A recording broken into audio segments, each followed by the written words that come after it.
Director of Homeland Security, Chris Rodriguez. We are also joined by the Secretary of the Army, Secretary Ryan McCarthy, who will be available to answer your questions as well. I want to begin by thanking DC residents for heeding our call to stay at home during the last 2 days. You did your part to keep our city safe. What we saw was an affront not only to our democracy, but also to our values, the values that make the District of Columbia a welcoming, diverse, and inclusive city. I also want to thank the men and women of the Metropolitan Police Department for responding to the United States Capitol Police's request yesterday for backup and quickly restoring order to the Capitol building. Their heroic acts yesterday demonstrate what true patriotism is. Chief Conti and I joined Chief in touring the city last night and had the opportunity to see our police at work. And so we want to thank them for everything that they do, not only in supporting the federal response, but in keeping our city safe as well. Overnight, as expected, the Congress affirmed President-elect Joe Biden and Kamala Harris, and it is official, that certification. Joe Biden and Kamala Harris will take the oath of office on January 20th to be the 46th president of the United States of America. We know and we all knew that the end result of this free and fair election would be the oaths that they take on January 20th. This should send a clear message to our nation and the world that despite actions of an unhinged president and those that believe the baseless conspiracies that have been peddled by him and by other elected officials, that the United States remains strong. Our democracy is prevailing, decency is prevailing, and hope and change are on the horizon. While it seems like a lifetime ago, it was just yesterday that we received the final election results out of the state of Georgia. And I want to congratulate Senator, what I'm going to call him, Reverend Senator Warnock and Senator-elect Ossoff. I also want to make a few priorities clear for the new Congress that are very important to the district. First, we must get statehood on the president's desk within the first 100 days of the 117th Congress. Congress must immediately transfer command of the District of Columbia National Guard from the President of the United States and put it squarely under the command and control of the Mayor of the District of Columbia. The Congress must create a nonpartisan commission to understand the catastrophic security failures that happened at the Capitol on January 6, 2021, both to hold people accountable and to ensure that it never happens again. We must also understand why the federal law enforcement response was much stronger at the protest over the summer than during yesterday's attack on Congress. I also call on the Joint Terrorism Task Force to investigate, arrest, and prosecute any individual who entered the Capitol, destroyed property, or incited acts of domestic terrorism observed yesterday. More immediately, we know that the current president must be held accountable for this unprecedented attack on our democracy. What happened yesterday is what he wanted to happen, and we must not underestimate the damage he can do to our nation and our democracy over the next 2 weeks. And it's not just the president who must be held accountable, so too must the domestic terrorists who stormed the Capitol and threatened members of Congress. What happened yesterday is textbook terrorism. And let me read you a definition. It's from the Federal Code of Regulations. It's defined as the unlawful use of force and violence against persons or property to intimidate or coerce a government, the civilian population, or any segment thereof in furtherance of political or social objectives. The FBI has already set up a website where Americans can report tips, and today MPD is releasing its own lookout information. Any tips that are reported to MPD will also be shared with the FBI. So I encourage Washingtonians who can provide information to do so by texting 50411, 50411, or by calling 202-727-9099. We are still in the midst of our response. We have aided the federal government in establishing the security of the United States Capitol. These incidents were contained to the United States Capitol and its grounds. We will review for ourselves what occurred yesterday to commend those who performed heroically and to learn what mistakes were made. With that, I want to ask Chief Conti to provide any update from the Metropolitan Police Department, followed by a situational update from Secretary McCarthy. Thank you, Mayor Bowser, and good morning, everyone. As communities across the country are still processing the images of the violent mob that stormed the U.S. Capitol, I want to start this morning by thanking the members of the Metropolitan Police Department. When U.S. Capitol Police called for assistance, it was you that answered their call without hesitation. Your actions to restore democracy were nothing short of heroic and should be recognized. As MPD members, you serve the D.C. community each and every day, but yesterday evening, you answered the call to serve all Americans. Many of you here today understand that the district is unique in respect to the number of law enforcement agencies operating in local D.C., the many federal buildings and national park lands. But I have seen some misinformation out there that I would like to clear up. MPD's responsibility is to provide public safety services to the vibrant communities that make up this great city. MPD assisted U.S. Capitol Police when they requested our assistance on their grounds. What we did do was restore democracy for all of America and assisted our partners, the U.S. Capitol, and their approximately 2,000-member force by providing a swift response to an escalating situation.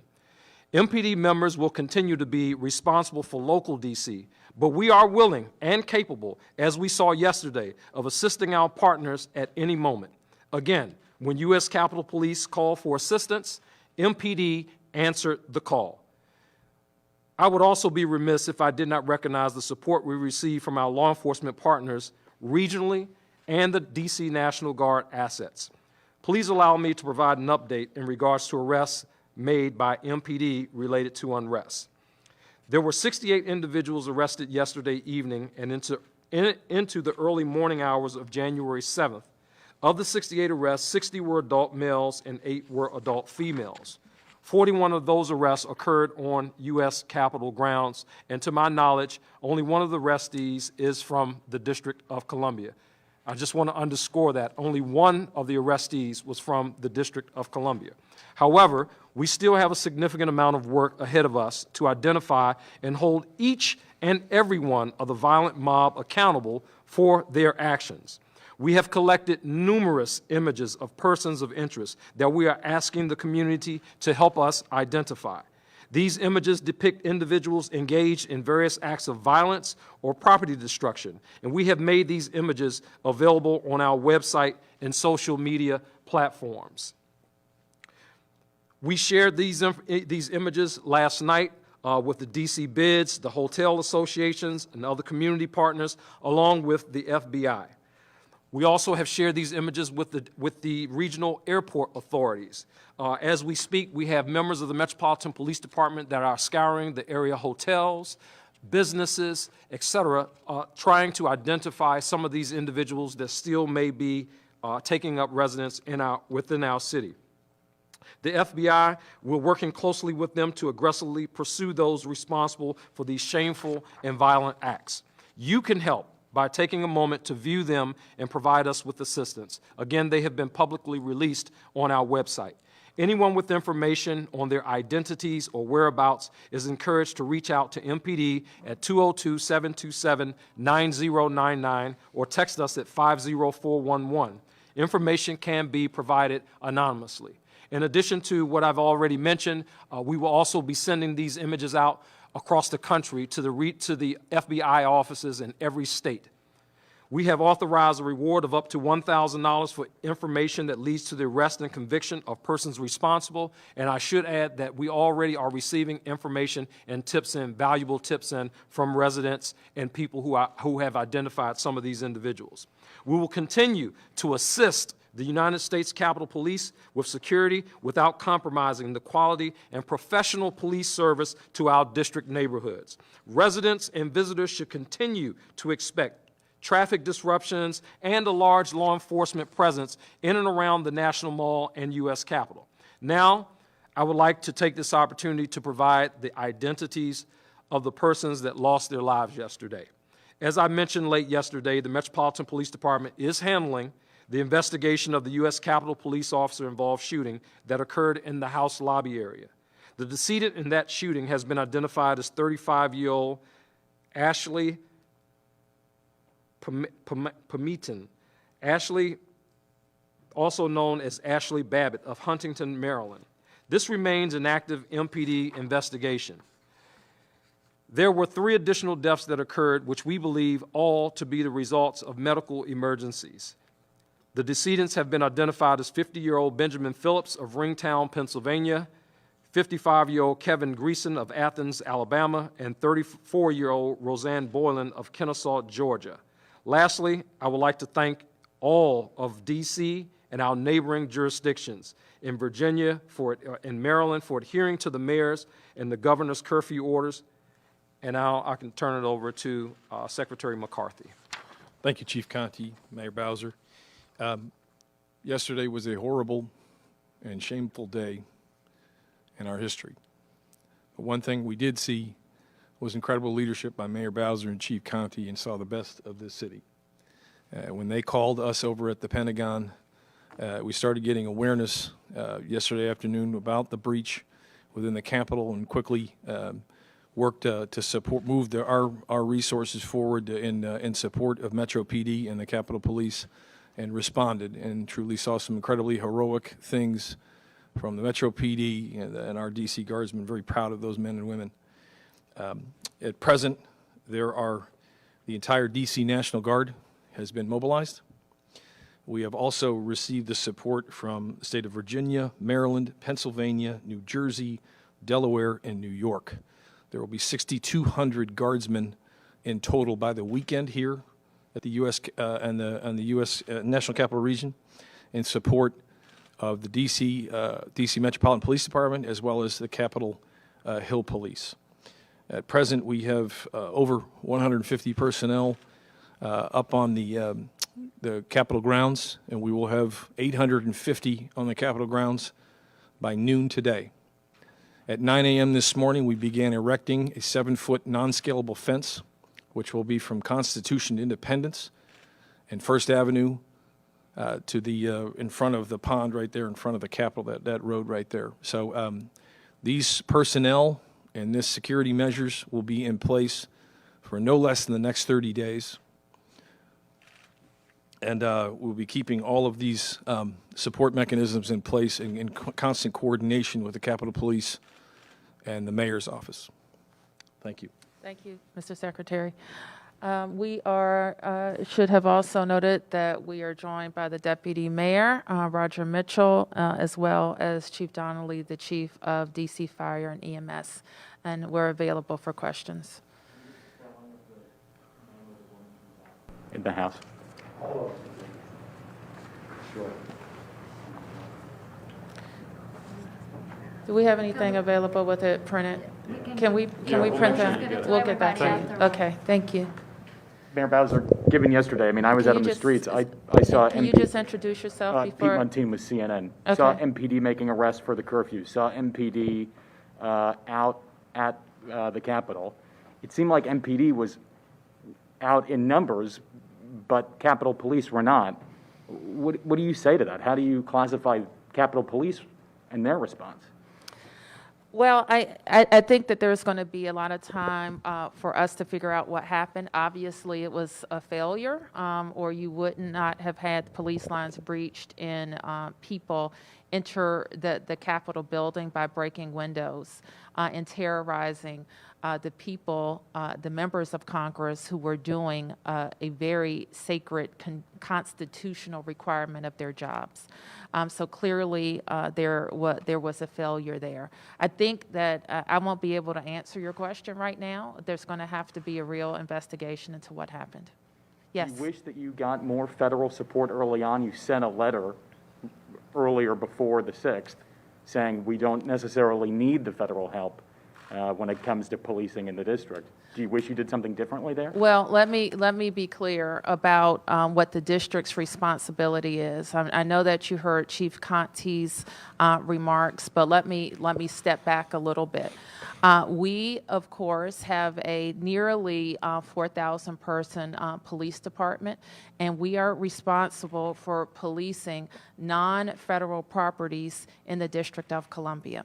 And that's an important distinction because I think you know part of our founding in the creation of the District of Columbia was the federal government's concern that the local jurisdiction could not overtake the federal part of government.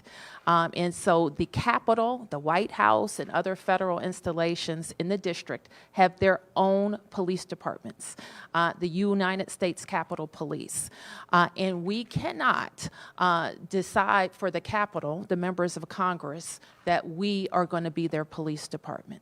But we stand ready to assist them at any case. And that's why we have so much regional planning for big events, for demonstrations, for protests that turned riotous like this one, for the inauguration, for the 4th of July, you name it. We have a regional cooperation system and planning. Now, as we planned with all of our federal partners for this event on January 6th, I made the decision that I needed MPD to focus on law enforcement activities and being able to respond to any hot spots. And that's why we needed our National Guard, the DC National Guard, to help us maintain a perimeter around our areas of concern. The Capitol Police and the leadership at the Capitol, they did not make the decision to call in Guard support. I cannot order the Army, the National Guard, to the United States Capitol grounds. I can in the district with the approval of the Secretary of the Army. So I guess we called up our Guard, and we've had Guard support throughout our COVID pandemic, but specifically for public safety issues, I will issue an additional request to the Army, which I think I did at the end of December. And the Secretary of Army approved that request, and we put our Guard troops on the ground to support MPD. Yes. Mayor, you said there was a state of emergency you were declaring for, I guess, 2 weeks. What does that mean, and how is that different from what we would expect anyway over the next 2 weeks? The state of emergency is a way that I can organize the resources of DC government to move on an emergency basis. So some things that you might expect would have community notice, we may not be able to have that type of notice because we need to move urgently. It helps me organize all of my procurement resources on this issue. That's all administrative. But more than that, it's a notice to the public that we may have to do some extraordinary things to maintain public safety. And a curfew is an extraordinary thing that we have to use to maintain public safety. When I tell residents of the District of Columbia to stay in your home or you could be subject to arrest, that's an extraordinary thing. And the state of emergency puts DC residents, visitors, and our businesses on notice that we may have to do something extraordinary like that would require you to stay at home or close your business or stop transit or other public transportation earlier so that we can maintain public safety in the district. So it's just so people are kind of aware that things could happen quickly, because Obviously, you did a curfew like that yesterday, right? We gave about 4 hours, 3 or 4 hours notice. It is important when we do a curfew so that everything is legal and the arrests that our officers make are prosecuted, that we follow a certain protocol. We issued a public emergency. We justify why that infringement on people's liberty is necessary. We give a public statement that you all carry widely so people are aware. I think we issued several what do you call those? WIA alerts that went out on people's cell phones. That includes district residents and people visiting the district. So we make every effort that people can comply with our public safety order. Yes. Mayor Bowser. Just please introduce yourself and your Ike network. Ajaji from Fox 5. There was a moment yesterday when a riot was declared. It was the same type of thing that happened during the summer at the protest. Can you run me through some of the things that can happen when the differences between when you declare a riot and when a state of emergency is declared? Do law enforcement get certain liberties in one thing and the other? Can you just Sure. run me through Let me ask Chief Conti to talk about that. Sure. As the mayor mentioned, the state of emergency, it allows the city to do extraordinary things. As she mentioned, the curfew, again, a great infringement, on just the day-to-day business in the city.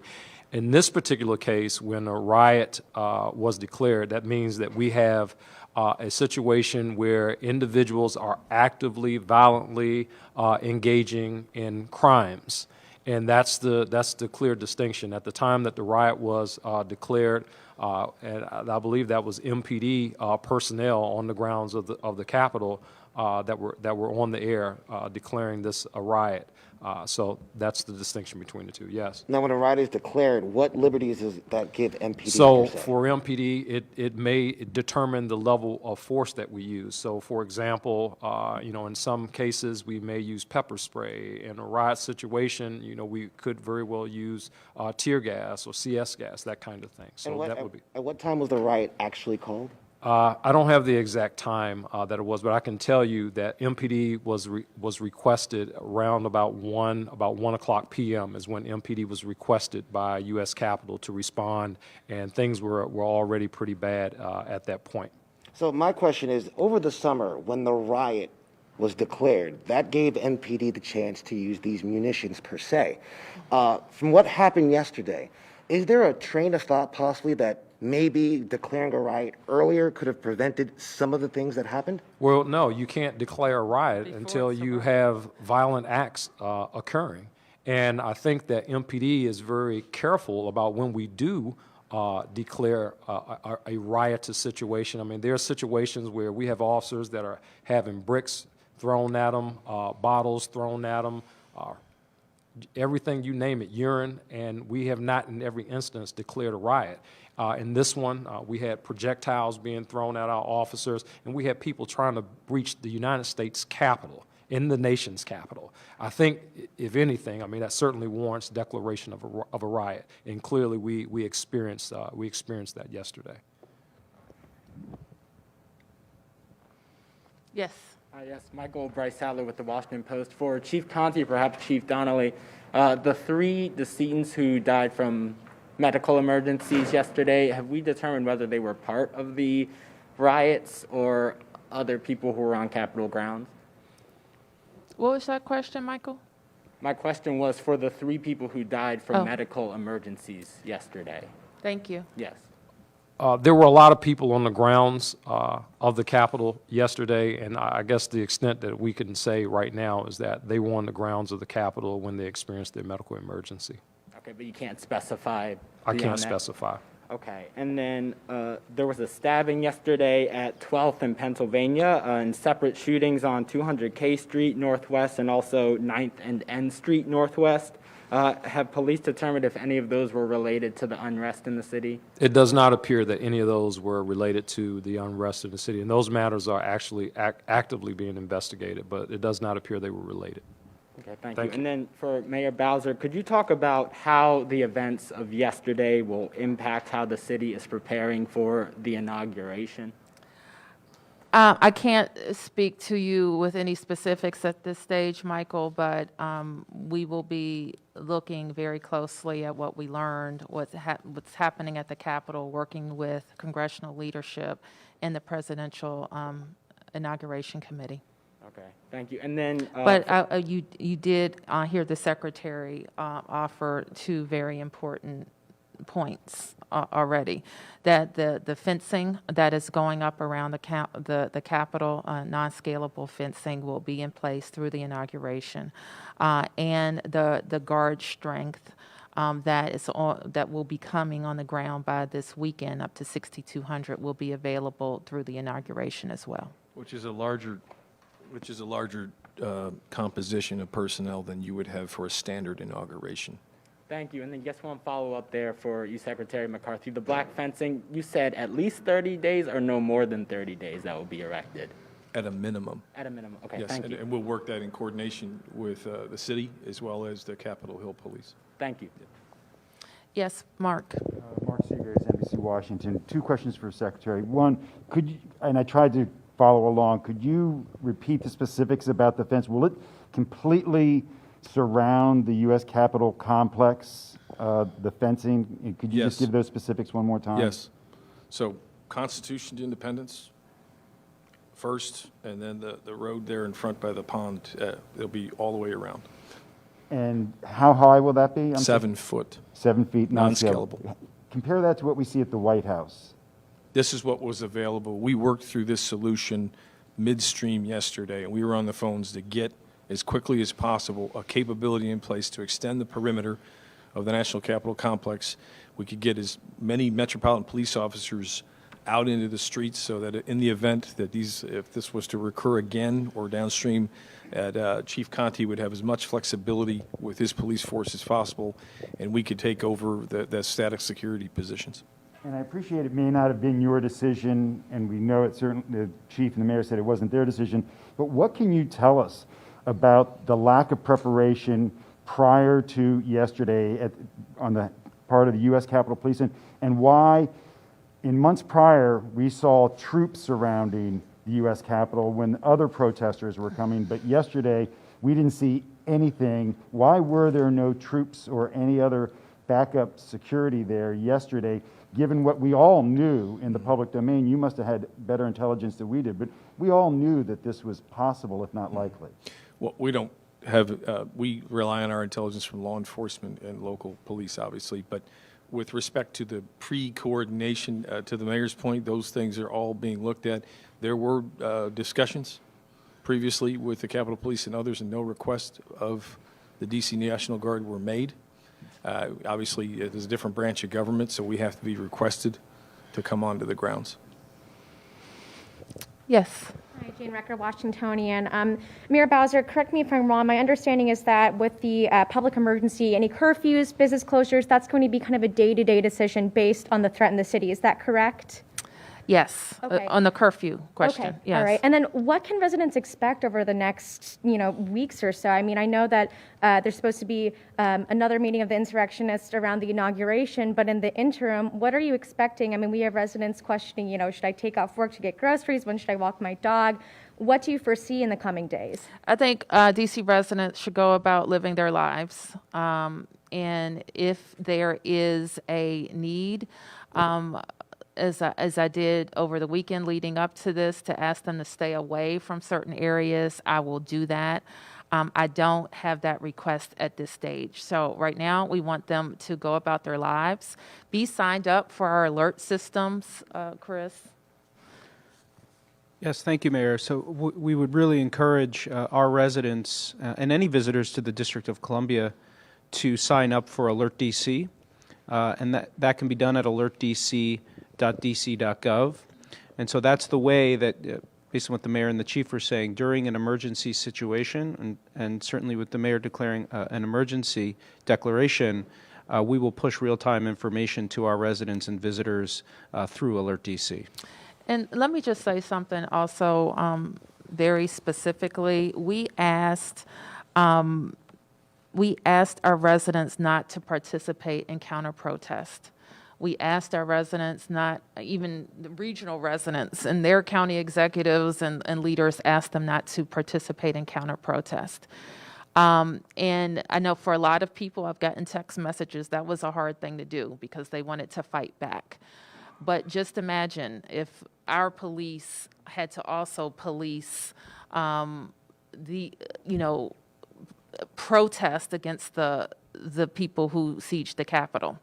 So it was very important that the police could focus on them. So we're going to continue to ask our residents to listen to our guidance, but go about your lives. DC government, we're already on modified operations because of COVID, but our facilities that are having in-person activities continue to do so. Mayor Bowser, how upset does it make you to see the federal response on Black Lives Matter Plaza during the protests there and around Juneteenth, and then see yesterday? By comparison, you mentioned that earlier. How upset does it make you? What I'm upset about, I'm upset about what this president has done to our city and our democracy. I'm not prone to wild swings of emotion because we have some work to do to find out what happened to make sure it doesn't happen again. And that's my job right now. And that's the job of everybody here. I'm upset that my police officers were put in harm's way when they were just doing their jobs. And I'm even upset that somebody died in that building who was breaking into the building. We should all be upset about all of those things.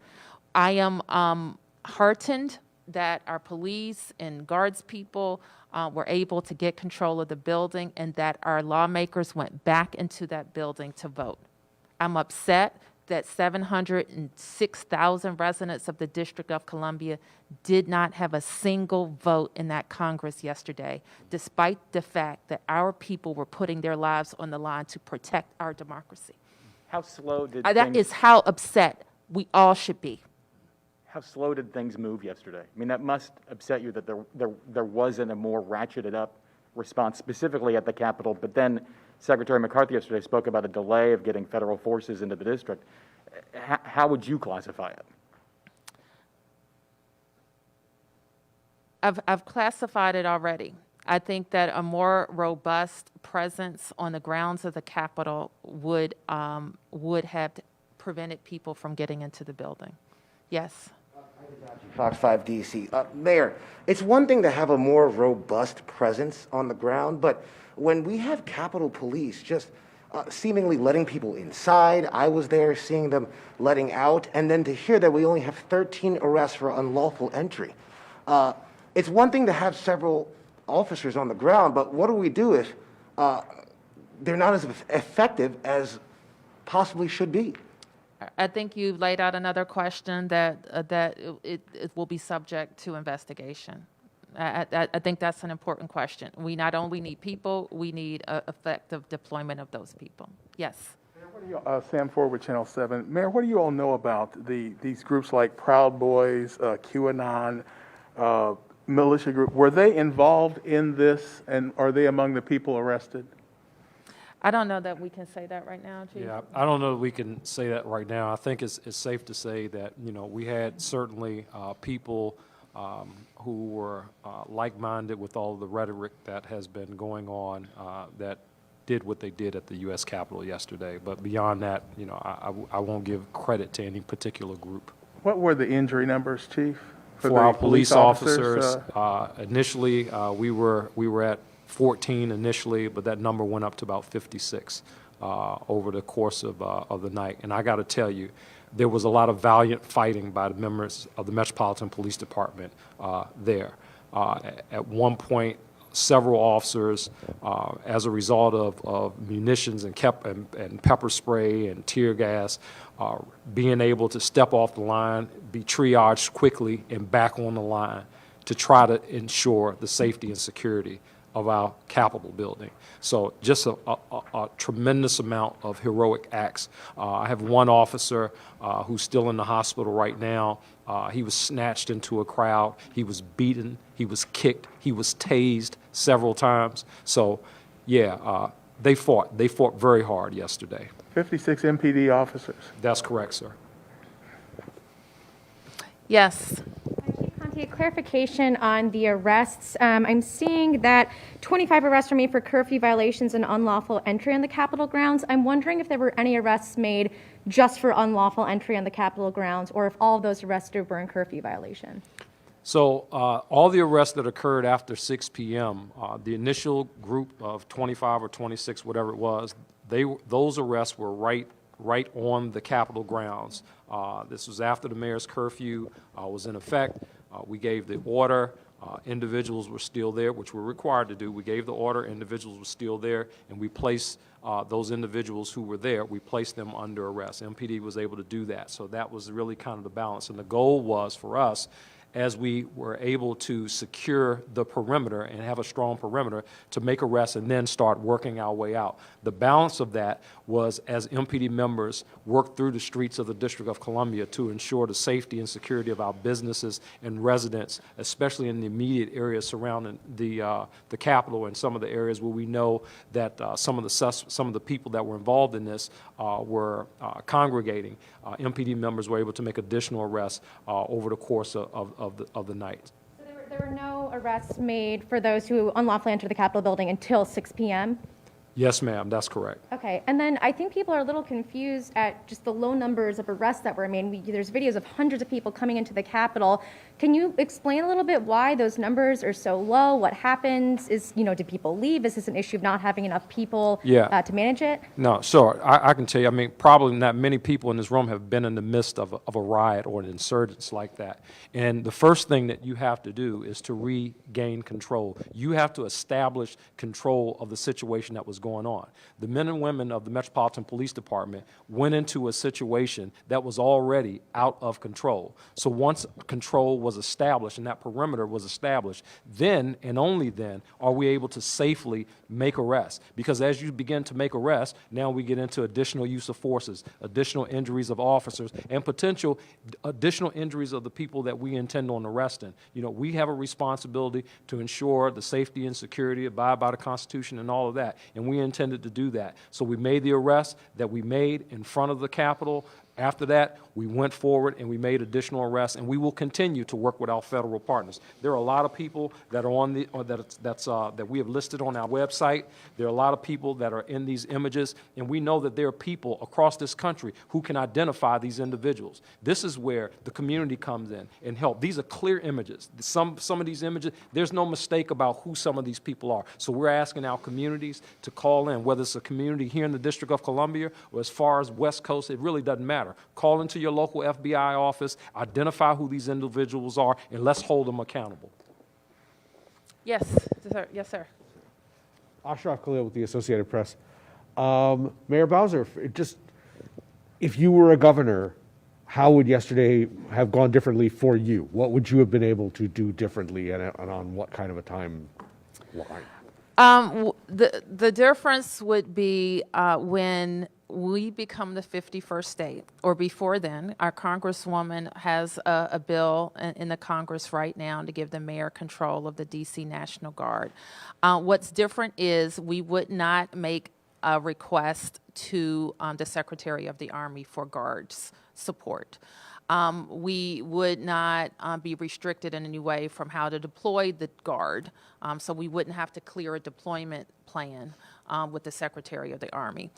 We could be nimble in how we change it. If we have a deployment plan that was approved, for example, that limited the guard to the traffic box or to 9th Street, if we find out during the course of the response that needs to change dramatically, then I, as mayor/governor, would make that determination. That's the big difference. What wouldn't be different as governor would be my ability to put the National Guard on the Capitol steps. I wouldn't be able to do that as governor, nor would I be able to use our state police on the grounds of the Capitol. That wouldn't be different either. Yes, and we're going to take one more round, and then we're going to wrap up. Yep. Sure. I want to address some images that were going around on social media of some of the protesters and rioters celebrating indoors at the Alibi Bar, as well as the lobbies of some hotels across town, packed into crowds, not wearing masks. What is going to be done? What kind of fines are going to come to these businesses? I realize that the hotels can be a trickier situation, but with the Alibi, that is a bar that allowed for indoor dining, indoor drinking. What's going to be done with that? We'll have to investigate that. I saw one, for example, when we were driving around where that was the case. There may be hotel guests, and we will see what violations of their business license occurred. Any other? Yes, Mark. A question for you, Mayor, and a Yep. question for the two gentlemen. Mayor, and I know you've been asked this in one way before, but what is your fear, after seeing what we saw yesterday, what is your fear that could happen on January 20th, and what steps might you take that we haven't seen thus far that you might be considering to maintain the peace? And do you think there should be a public ceremony? Well, Mark, I think that we're obviously concerned about the 20th. We're concerned about the days leading up to the 20th. But I think we as Americans have to also ask ourselves, is this going to be a new normal in America? Regardless of if Donald Trump is the president, are people still going to be inspired to violence and to try to overthrow institutions of our government? So I think that frame for everybody has to reset, because it may not end on the 20th. And so that, for us, as we think about it as the nation's capital, that means a whole different level of policing. I sit before you right now with a force that's 3,700 strong, but shrinking. I sit before you with local laws that affect how we approach First Amendment demonstrations that may turn to riots. I sit before you with a $100 million bill that the federal government owes us from the last 4 years of helping the federal government police First Amendment demonstrations that are increasing in number and complexity. So all of those things as we move forward, not just for the 20th, but as the mayor, the chief executive of the nation's capital, host to the federal government with a force that supports federal forces, we have a lot to think about if this is going to be a new normal in America. If I could just follow up with the chief and the secretary about intelligence, what can you tell us about the intelligence you had leading up to yesterday? And was there any intelligence that suggested that there would be an attempted breach of the U.S. Capitol? There was no intelligence that suggested there would be a breach of the U.S. Capitol. The intelligence leading up to that, we won't talk specifically about the intelligence that we had, but we anticipated certainly that there would be an increased number of people into our city. In comparison to the previous two demonstrations, we certainly knew that. But in addition to that, the Metropolitan Police Department, under the mayor's leadership, not only did we activate the National Guard, but we also initiated mutual aid with several area law enforcement agencies before yesterday. So I think that's a really important note to make in terms of our preparation for this. So based on the intelligence, not only did we have the National Guard, but we had the National Guard and we had mutual aid services for D.C. residents, for Washington. I mean, that's really, really, really important. So I'll leave it right there. And that was why Chief Conte requested us to support traffic control points at 30 separate locations on the north side of the city to prevent vehicular movement. We're still performing that mission. I was remiss not to mention that at the beginning. We have 850 on the Capitol grounds, as well as 90 additional personnel, 3 per location at traffic control points, largely on the north side of the city from about 9th to 17th in Northwest. With respect to the posture leading in, we receive our intelligence from law enforcement agencies, whether they're federal or local. It was the going in position that it would be somewhat similar to November 14th, December 12th, where the types of groups that were there, but had no wildest imagination that you could end up breaching the Capitol grounds. Okay, that's our update. Thank you, everybody.